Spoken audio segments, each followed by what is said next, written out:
Hi friends, எல்லாருக்கும் வணக்கம். இன்னைக்கு நம்ம இந்த வீடியோ பார்க்க போறது UNV ல இருந்து ஒரு IP கேமரா அன்பாக்சிங் பண்ண போறோம். நேத்தி வந்து ஒரு NVR அன்பாக்சிங் பண்ணி அதோட ஃபுல் செட்டப் போட்டுருந்தேன். இன்னைக்கு நான் பார்க்க போறது ஒரு IP கேமரா. ஏன் இதெல்லாம் பண்றேன்னு பார்த்தோம்னா புதுசா நம்மளோட சேனல்ல ஒரு பிராண்டை உள்ள கொண்டு வரோம். அப்படி கொண்டு வரும்போது அதோட தரத்தை பிரிச்சு பார்த்தா நம்ம சொல்றதுக்கு வசதியா இருக்கும். கேட்குற நண்பர்களுக்கும் அது பயனுள்ளதா இருக்கும். அதுக்காக தான் செய்றேன். இன்னைக்கு நான் பார்க்க போறது இந்த IP கேமரா தான் இது. இந்த கேமரா அன்பாக்சிங் பண்ணி இதோடைய வீடியோ குவாலிட்டி எப்படி இருக்கு அப்படிங்கறத பார்த்தறலாம். இது ஒரு 2 மெகாபிக்சல் கேமரா. இத அன்பாக்சிங் பண்ணிட்டு பார்த்தறலாம். இந்த கேமராவை அன்பாக்சிங் பண்றதுக்கு முன்னாடி சில விஷயங்கள் பார்த்தறலாம். இந்த பாக்ஸ்ல என்ன மென்ஷன் பண்ணிருக்காங்க அப்படிங்கறத சுத்தி ஒன்னு பார்த்தறலாம்.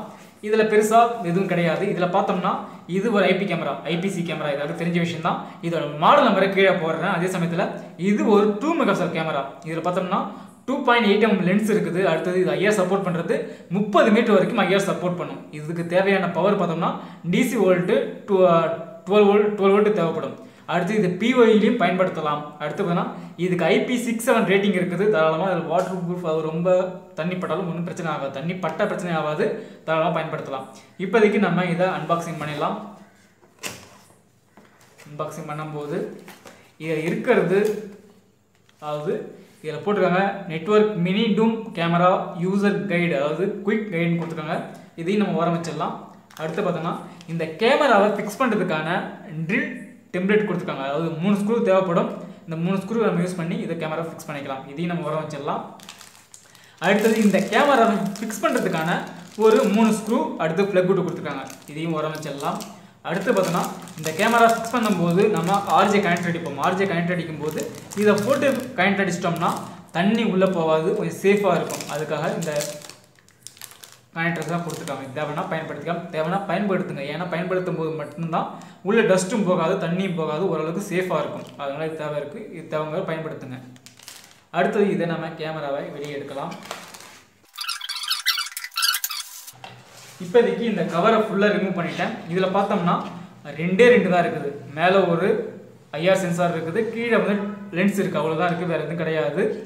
இதில் பார்த்தோம்னா இங்கே இருக்கிறது UNV அப்படிங்கிற இவங்க பிராண்டை மென்ஷன் பண்ணிருக்காங்க.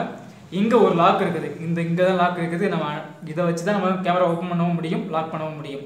அடுத்தது மேலே எதுவுமே கிடையாது. ஜஸ்ட்டு பார்த்தோம்னா இவங்க சீரியல் நம்பர் இதெல்லாம் மென்ஷன் பண்ணிருக்காங்க. அவ்வளோதான்.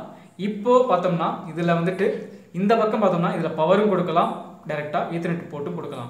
இதில் டேரெக்டாக பவர் கொடுக்கலன்னா இங்கே வந்துட்டு POE மூலிமா பவர் கொடுத்துக்க முடியும். அப்படி இல்லை டேரெக்டாக வெறும் லேண்ட் கேபிள் மட்டும் நீங்கள் கொடுக்குறீங்கன்னா இதில் லேண்ட் கேபிள் கொடுத்துட்டு இதில் பவருக்கான கொடுத்துட்டோம்னா ஆட்டோமேட்டிக் கேமரா ஒர்க் ஆகும். இப்போதைக்கு இது எல்லாத்தையும் பார்த்தாச்சு. இப்போ என்ன செய்ய பார்த்தோம்னா இந்த கேமராவை கனெக்ட் பண்ணி இதோடைய குவாலிட்டி எப்படி இருக்குன்னு பார்த்தரலாம். இப்போதைக்கு நைட், அதாவது டே நைட்டு ரெண்டுத்தையும் காமிக்கிறேன்.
இப்போதைக்கு இந்த கேமராவுடைய கிளாரிட்டியை பார்த்துருப்பீங்க.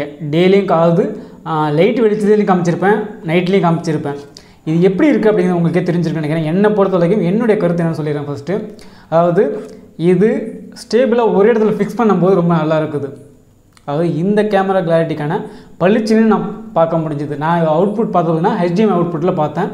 பக்காவாக இருக்குது, நல்ல மைனூட்டாக அழகாக நல்லா தெரிஞ்சுது, எந்த ஒரு பிரச்சனையும் இல்லாமல் இருந்தது. அதே சமயத்தில் நான் தூக்கிட்டு தெரிஞ்சேன் பார்த்தீங்களா, எங்கள் கிளாரிட்டி தூக்கி சுற்றும் போதெல்லாம் சரியான பிக்சர் குவாலிட்டி கிடைக்கல. இது அதாவது ஸ்டேபிளாக இருக்கும்போது பக்காவாக இருக்குது. நம்ம எதுவும் மூவ் பண்ணாமல் இருந்தாலும் பக்காவாக இருக்குது. அப்படி மூவ் பண்ணோம்னா அப்படியே கொஞ்சம் ஷேடோ தெரியுது. ஆனால் சிசிடிவி பொறுத்த வரைக்கும் ஒரு இடத்துல ஃபிக்ஸடாக தான் இருக்க போகுது. அதனால் இது ஒன்றும் பிரச்சனை கிடையாது. இந்த கேமராவில் 2 மெகாபிக்சலுக்கான கிளாரிட்டி பக்காவாக இருக்குது, பளிச்சுன்னு இருக்குது, எந்த ஒரு பிரச்சனையும் இல்லாமல் இருக்குது. ஒருவேளை விஜிஎல் எப்படி இருக்குன்னு எனக்கு தெரியல, விஜிஎல் நான் செக் பண்ணல. ஆனால் வந்துட்டு HDMI பக்காவாக பளிச்சுன்னு இருக்குது. இது ஏன் நான் பண்ணேன்னு பார்த்தோன்னா, இது மாதிரி ஒவ்வொரு கேமராவுடைய கிளாரிட்டியும் பிரித்து காட்டணும்னா கஸ்டமருக்கும் சரி நம்ம நண்பர்களுக்கும் சரி வசதியாக இருக்கும் அப்படிங்கிறத இந்த வேலை செஞ்சுருக்கிறேன்.